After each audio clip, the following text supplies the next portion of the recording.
Hey guys, welcome back. It is Pharaoh. This is episode 12 of the free-to-play series we're doing on Raid here. It's been about a week and a half, so we're going to go ahead and pop these today. We've got one Sacred Shard to do.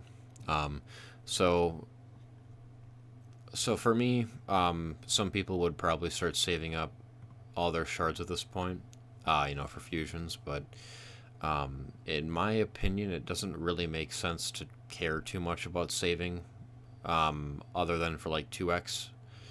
So the first 30 days, I think I pretty much just threw whatever I had. Um, and then, once you get your high Katoon or whatever, like day 30 kind of rolls around, I would start saving only for 2x.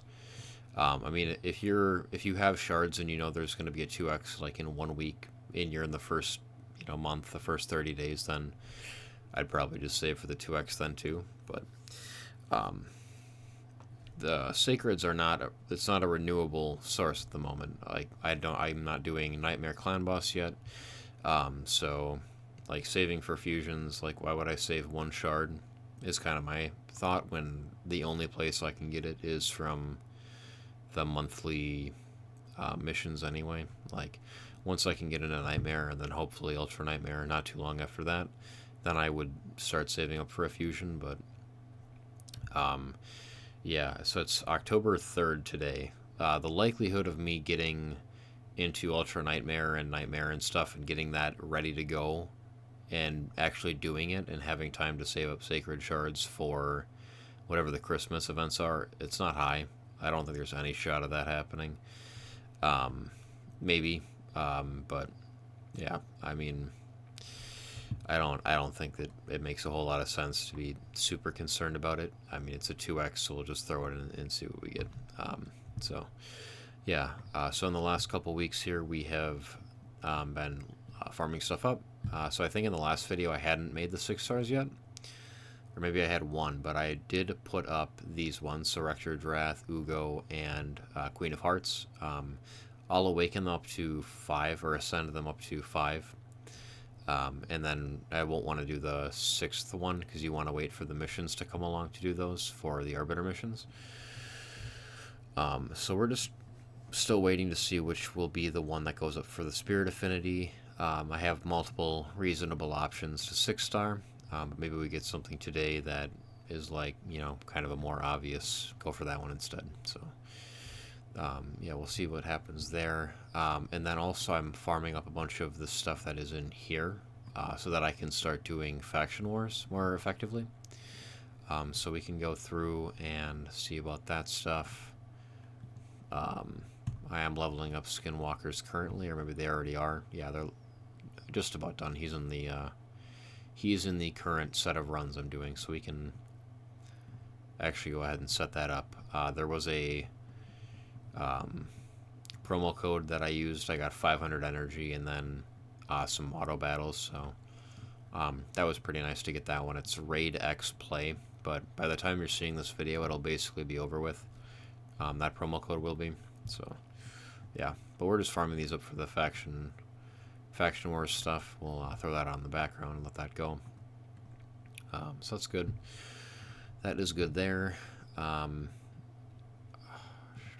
I'm not sure if I had these quite done in the last video. I can't remember which one the first one was that I did. I think I did dungeons first, and actually I think I got dungeons done really fast, like in the first week I think that was done.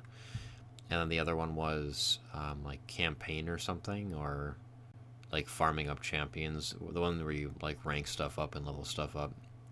So I got that one done, and then these are simple enough. Getting defense wins will just happen over time. I don't know how I even have one, because I have only him in, and I think you have to get defense wins in gold for this, or is it just, yeah, it's defense wins in gold 1 or higher. So I don't know who attacked me and lost to my Kale. Maybe their game crashed. I kind of just assumed their game crashed or something. But yeah, it's odd to have a win there. Yeah, I might set my own defense at this point, like an actual 4-man defense, and try to stay in gold more solidly. I probably should actually. I would recommend everyone does this, at least the first month they're in the game. You get so many arena tokens that you're going to push up too fast, basically, so you'd run into teams there's no shot of beating. So having a one-man defense for the first month, maybe 2 months here, I'm almost at the 2 month mark. So having those in just means that I'm getting pushed down, so I'm getting some easier teams, able to build up some currency, even if it's in silver. I'm able to win some battles and keep pushing, and at least get some value out of it instead of having to sit here and refresh every 15 to 20 minutes and do the whole gold grind. But I'm kind of to the point where I need to do that anyway for the arbiter missions. So, yeah. But I'll let you guys do whatever you think is right there. But I mean, if you're not in gold, there's literally no reason to not have a one-man defense if you're not trying to stay in gold. Or like you don't have a whole lot of time to play arena. Like you go in and do your 10 a day. Like you're gonna have a much easier time doing 10 in silver 3 or early silver 4. Silver 4 is not a great place to be, but nothing new there. Doom Tower is pretty much stuck here in the Nether Spider. I'll have to work on seeing if I have the tools in the account to get through that. That is generally a harder fight, so we'll see if we can get through that. I'd love to do so to get through that, because then the one after that one is the Scarab boss, which I'm wondering. No, it's not. Is it? Why is it like this? So it's the dragon, the spider, the scarab boss, the frost spider, the scarab, another spider. So it's then this one next. I don't know why it rotates like that, where it goes one way and then it reverses back the other way, and then maybe it reverses back again. I guess I hadn't noticed that, but yeah, this is usually a harder boss, so I'll look into trying to get that done. Cursed City. This is another great thing about pushing up some of those champions for faction wars, is you have the benefit of using them in here as well. So the first one, am I on hard? That might be part of the issue. Yeah, I should be in normal. And then I have access to a lot more. I probably still fail this one. But yeah, now that I'm pushing stuff up to try to push farther in faction wars and get a bunch of the free resources and rewards in there, and just push my way along anyway in there, I'll have more of these champions available for Cursed City, which is pretty nice. You want to make sure you're not ranking stuff up past 40 that you don't intend to use for a while. So I'll go through some examples of that, but for Cursed City it's just nice to have that in general. So we can check the teams here. Yeah, the High Elves, I don't know if I even have... I don't know if I physically have... Oh, right, it's... Where are they? I have... That's all of them. That's all 2 High Elves I have, I guess. Yeah. So, yeah, I literally only have the 2. Some of these are coming along pretty nicely, actually. Like, now that I've leveled stuff up, I can get this stuff to 40 and throw... It doesn't have to be great gear on, and get through at least stage 7.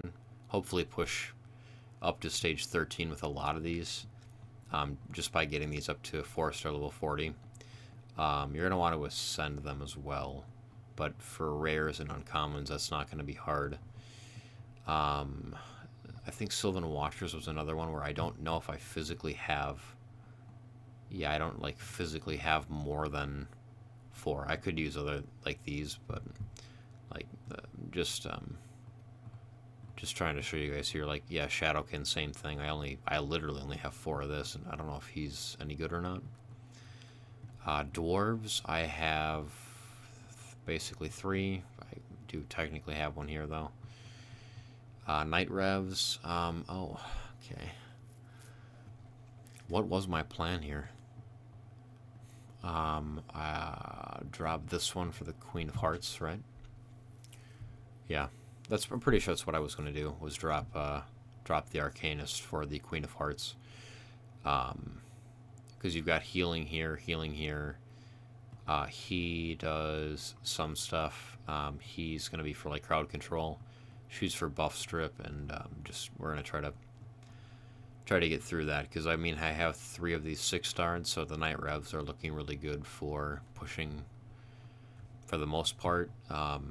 Obviously, I've said it before, this is a very, very hard faction crypt, this one, so even with this, she basically saves this faction crypt. Like, she makes it way, way easier.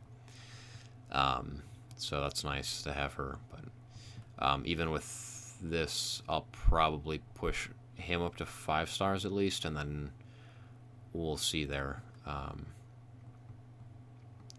Dark Elves, I am using just a second Kale, I guess, kind of.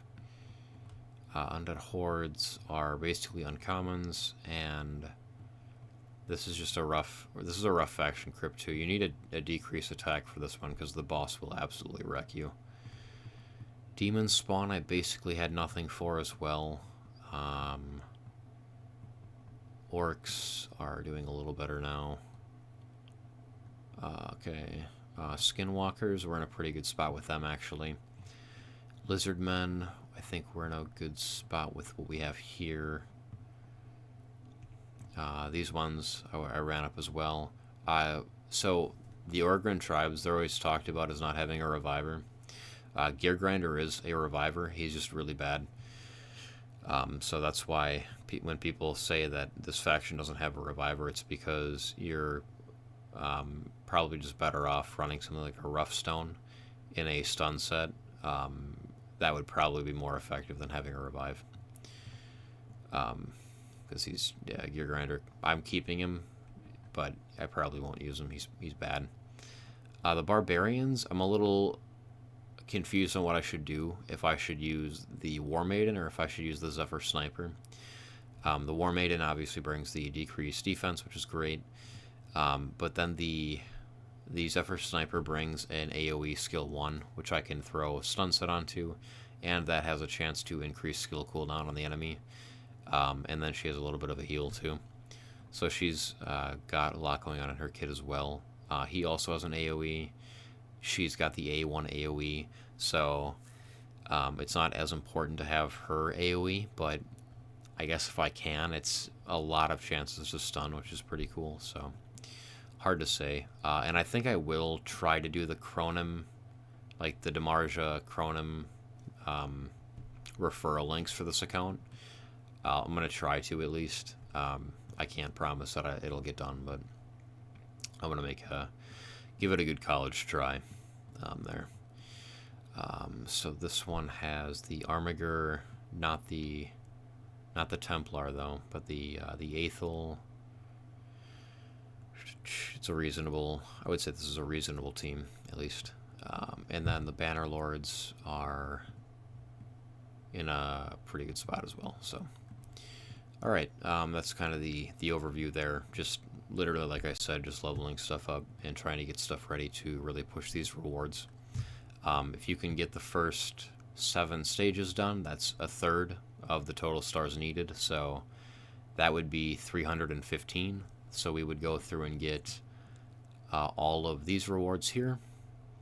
So some shards, some books, some energy, and then through to here. So more shards, energy, books. I actually need the rare books pretty bad. I found out that they drop from the clan shop. I don't know how I didn't know before, but they are in here. The rare skill tomes are in the clan shop, and I have bought them out twice now. I would have done it every week if I had known, or every week that they were up. It rotates with some other stuff, but there just are not enough rare tomes going to go around. Really needed those.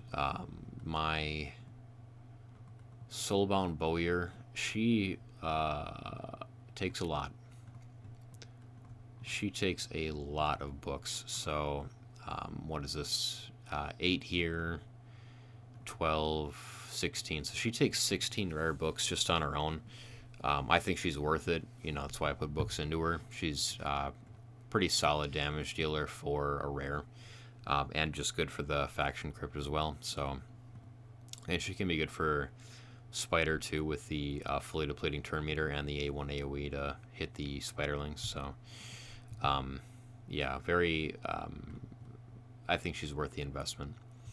But yeah, she loves a good read. So yeah, it's tough to book all these things out, and I'm free to play, you know, obviously. So um, it's not like I have all these extra excess shards to use anyway, and I'm still not getting enough books for the rares. So yeah. Anyway, I think that's a pretty solid overview of the account. I think I got through everything I wanted to there.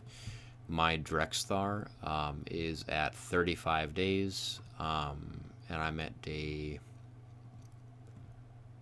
What are we at here? Day 55. So 20 days behind. I've let that slip a little bit. I have the currency for it. I just haven't been making sure I'm getting on and getting it at the right time or whatever. It's extremely irritating with this thing. They should just get rid of that 24-hour thing and just let you buy the pieces like infinitely, basically up to 100 at any time whenever you have the currency available is how they should do it. But they want you to waste your time. So yeah, I think we can pop these first and just see what we get here. These two are something that some people would say that, like, hey, wait for a boosted rates. It's just that the mortals are so bad that the boosted rates do almost nothing anyway. So yeah, and it doesn't make it a higher chance of getting like an epic or a legendary. It's a higher chance of getting a higher soul value. Vrask would be a good one to get today, actually. Not like top tier, but definitely good for the Orc faction, and can be good for some other stuff as well. I'll take a Valerie soul too. Okay. Okay, Hero specs. So we got that, and then I don't know if there was really anything we could sell in here. Like some of these are not great, but I'll just hold on to them for now. Anyway, we are here. I guess the Raphael would be cool. There are other things I'd rather have, like just generally better legendaries, but I guess it would be cool to get a turtle. It's a limited time thing, so let's see what we get here.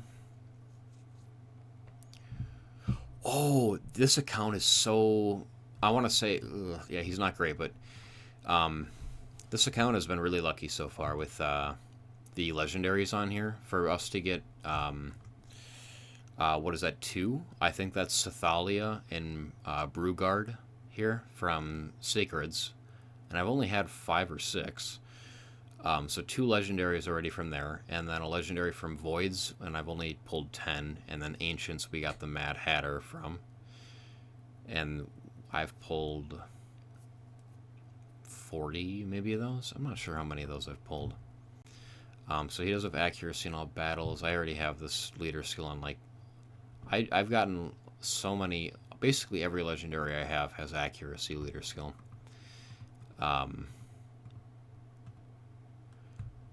Oh man, that's a read. Okay. Passive effect, turn meter reduction effects used against this champion by enemies are decreased by 50%. Also fills this champion's turn meter by 20% whenever a stun or any of these other debuffs are placed on an ally. If there are multiple champions on the team with this skill, this effect will only activate once. Yeah, because you'd be using 2 of these in the same team, right? Whenever these crowd control effects debuffs go on, is removed or expires on an ally, fills their turn meter by 20%. And that's on a 2-turn cooldown, I guess, if you booked it, which, okay. This one here has a 100% chance, if booked, chance of increasing the duration of all enemy debuffs by 1 turn. And 100% chance of increasing duration of all ally buffs by 1 turn, then fills turn meter by 20%. So it's interesting. At the very least, you're getting a turn meter fill. Removes all debuffs from all allies. Heals all allies by 15% of the champion's max HP. Also heals each ally by an extra 2% for each debuff removed from them by this skill. Places a shield on all allies equal to 15% of the champion's max HP. So he's actually pretty good then. I guess he would kind of fill, not exactly, but he would kind of fill the role that Donnie, or Donatello, the turtle that's out right now, the fusion we had, this kind of is like him. Not as strong, but there's, I guess, reasonable utility here. Then does 2 attacks, has a 50% chance of decreasing the cooldown of a random ally's skill by 1 turn. If an ally has their cooldown decreased, also fills that ally's turn by 10%. So he'll at least be good for the faction crypt.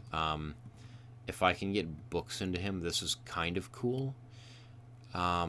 Because I already have 2 Hanorak and Rector Drath, I kind of feel like they fill this role already, in a way. So yeah, not a great pull for us to have, just based on kind of 2 Hanorak makes this guy a little irrelevant, but it's good to have a legendary for this faction crypt, I guess. So we'll take it. We'll take it. But anyway, I will probably call it a video there. We got some crystals here, I think, from the thing. Yep, we got 50 crystals. I'll take that. Or gems. So cool. It'd be nice if we could stay up here. Or if we could get like 1 person to pass us and we got 100 gems, I'd be pretty happy with that. But yeah, anyway, that is all for this video. As always, thank you guys for watching, and I'll see everybody next time.